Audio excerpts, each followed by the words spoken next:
नमस्कार, जय हिंद। आप देखना शुरू कर चुके हैं अपने जिले का विश्वसनीय यूट्यूब प्लेटफॉर्म सच की आवाज़, गोपुत्र केतन शर्मा। जी हाँ, लोकसभा चुनाव थे और वही इंतज़ार था कि कौन जीत रहा है और कौन हार रहा है। खंडवा लोकसभा की बात करूं तो ज्ञानेश्वर पाटिल यानी कि जी हाँ दादा 2.5 लाख वोटों से ज़्यादा मतों से विजय हुए हैं। भले ही भारतीय जनता पार्टी 400 पार के नारे से थोड़ी पीछे जरूर रह गई है, मगर ज्ञानेश्वर पाटिल इस बार 2.5 लाख के आंकड़े को पार कर चुके हैं। मैं आज उनके पैतृक निवास पर हूँ। जी हाँ, उन मेरे साथ है, रूबरू होंगे और कई बातचीत करेंगे। बने रहिए आप मेरे साथ। दादा, पहले तो बहुत सारी ढेर सारी शुभकामनाएं आपको। धन्यवाद। पिछली बार जब उपचुनाव हुआ, आप जीत कर आते हैं, 80,000 का वो आंकड़ा होता है। जो आपके प्रतिद्वंदी होते हैं वो एक प्रश्न चिन्ह खड़ा करते हैं कि नंद कुमार सिंह चौहान लाखों से जीतते थे, मगर फिर ज्ञानेश्वर पाटिल अपनी शांत रहकर अपना काम करते हैं, कई योजनाओं को लाते हैं और अब जब वो आंकड़ा आता है तो वो 2.5 लाख के पार हो जाता है। कैसे देखते हैं जीत को?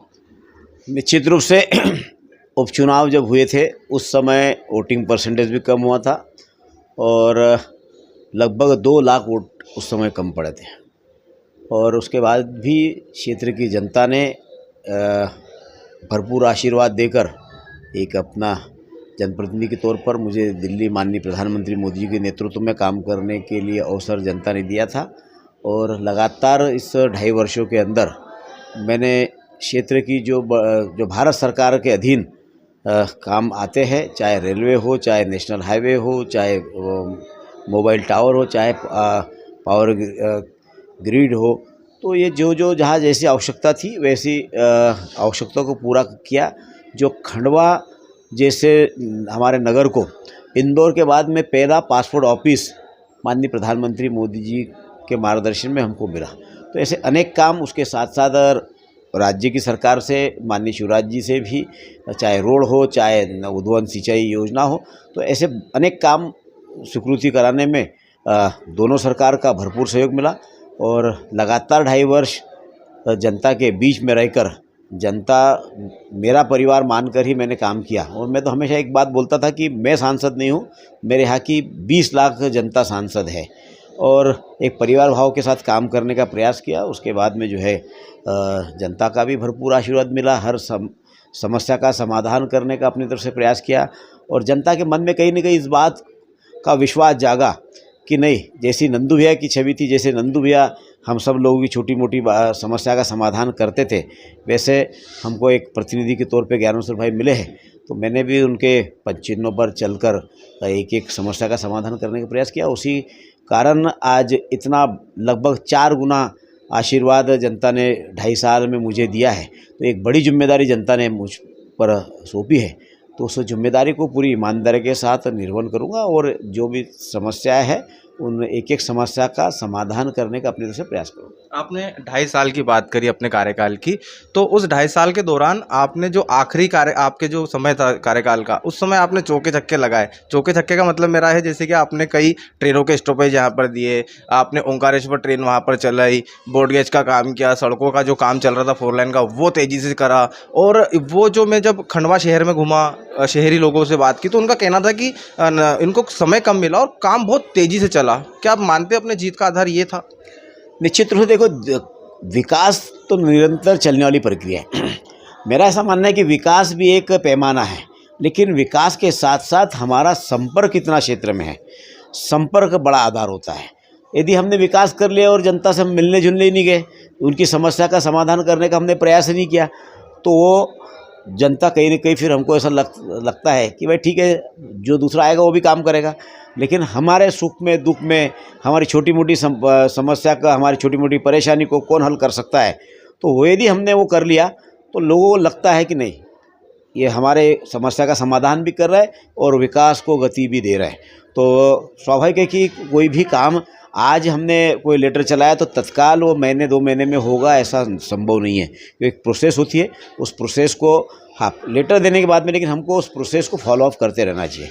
और मैं लगातार जो भी मैंने काम के लिए लेटर दिए, तो उस कामों को मैं फॉलो अप लेते रहा तो मोदी जी की ऐसी कृपा रही कि वो सारे काम पिछले 3 महीने के अंदर ही लगातार, चाहे ट्रेन के स्टॉपेज हो, चाहे रेलवे स्टेशन का भूमि पूजन हो, चाहे पासपोर्ट ऑफिस हो, या चाहे रोड का भूमि पूजन, तो ऐसे बहुत सारे काम एक साथ में हो गए, तो कहीं न कहीं लोगों में विश्वास जगा कि नहीं, हमको जनप्रतिनिधि जो मिला है हम जो कहते हैं वो करता है।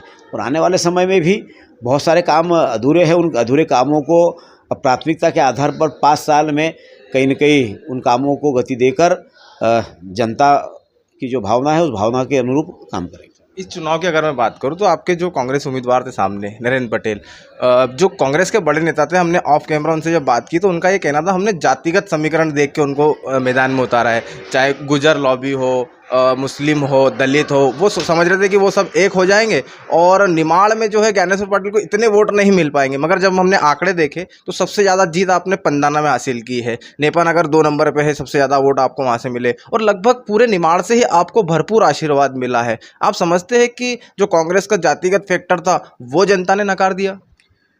देखिए, कांग्रेस ने तो हमेशा जात पात की राजनीति करने का ही प्रयास किया और जैसा जो कहावत है कि नाई नाई तेरे बाल कितने, वो सब सामने आ जाते हैं।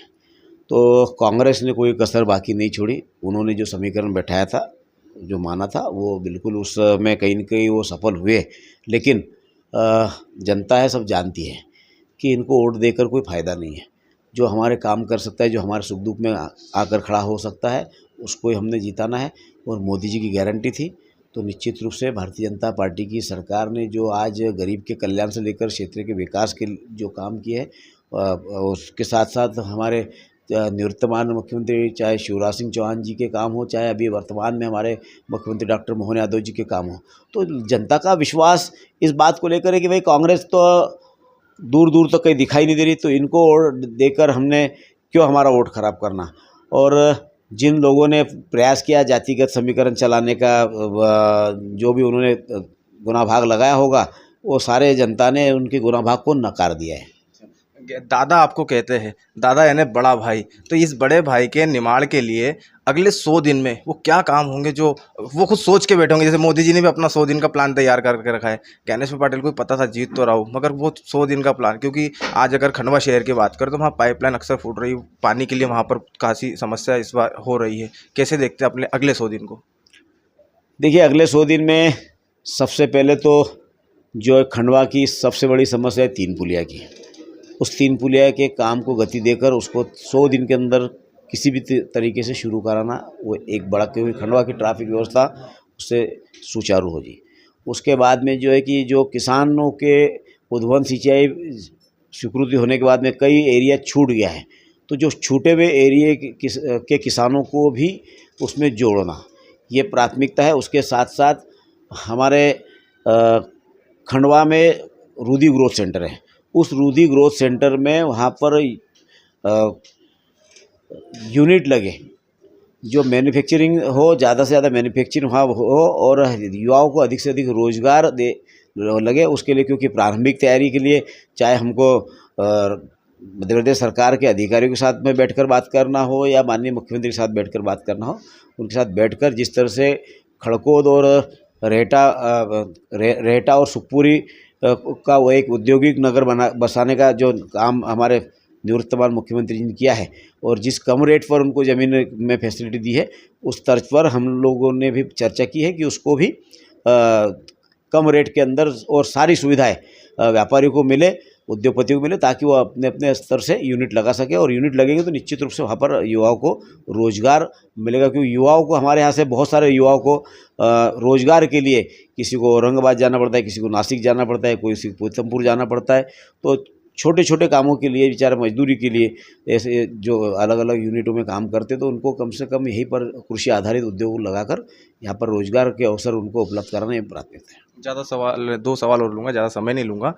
किसान पुत्र है आप, खुद एक किसान हैं, क्षेत्र में आपने पिछले समय जो बाढ़ आई देखा आपने, किस प्रकार से तूफान आया, दर्द आप समझते हैं। जश्न भी आप अपनी जीत का उस तरह से नहीं मना रहे हैं, मैं देख रहा हूँ।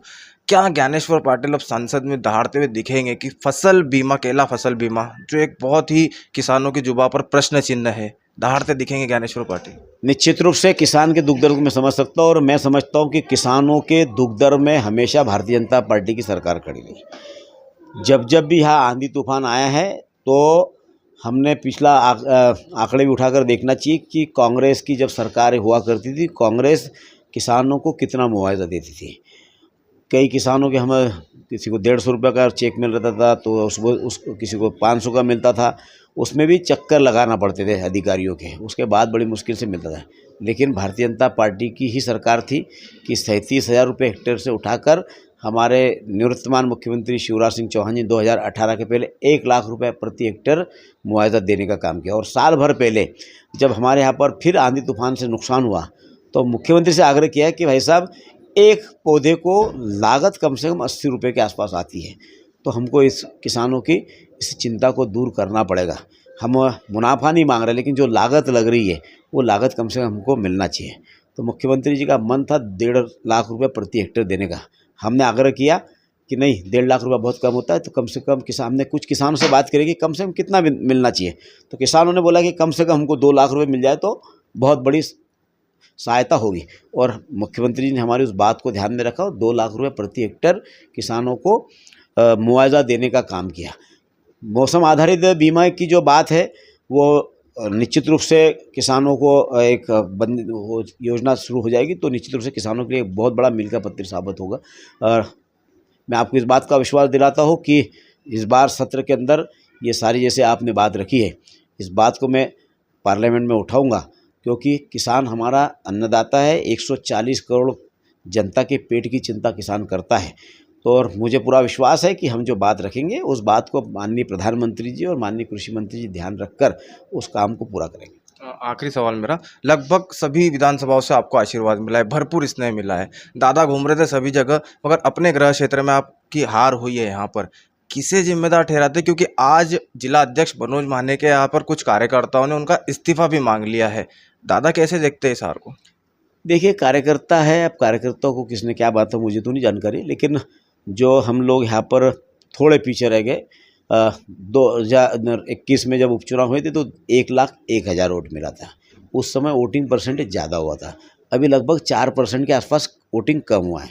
और लेकिन उसके बाद भी 1,12,000 वोट बुरहानपुर विधानसभा की जनता ने दिया है, तो मैं उनका धन्यवाद करता हूँ। और हर समय हर चुनाव में अलग अलग परिस्थिति होती है, तो जो परिस्थिति कैसी निर्मित हुई है उस पर भी बैठकर उस पर मंथन करेंगे और शीर्ष नेतृत्व उसमें भी चर्चा करेंगे। एक आखिरी और सवाल, इस बार 400 पार का नारा था, नहीं हो पाया। इस बार जो सरकार चलेंगी वो थोड़ी सी बैसाखी वाली जरूर होंगी। इस बार ज्ञानेश्वर पाटिल नरेंद्र मोदी के साथ कैसे कॉम्बिनेशन बैठाएंगे? देखिए, मैं तो अपने आप को सौभाग्यशाली मानता हूँ कि मुझ जैसे एक छोटे से गाँव के छोटे से कार्यकर्ता को माननीय प्रधानमंत्री मोदी जी के नेतृत्व में काम करने का अवसर मिला है। हम तो सौभाग्यशाली हैं कि ऐसी शख्सियत जिस व्यक्ति की बात को पूरी दुनिया मानती है और ऐसे व्यक्ति के साथ काम करने का अवसर मिला है। तो निश्चित रूप से हमने जो भी डिमांड आज तक के मैं समझता हूँ कि जो भी सरकार के सामने रखी है वो सारी बात को माननीय प्रधानमंत्री मोदी जी के नेतृत्व वाली सरकार ने स्वीकार किया है। और आगे भी जो काम की डिमांड करेंगे वो काम हमारे निश्चित रूप से प्रधानमंत्री मोदी जी के नेतृत्व में स्वीकृत होंगे। अपने राजनीतिक गुरु को आज कैसे याद करेंगे?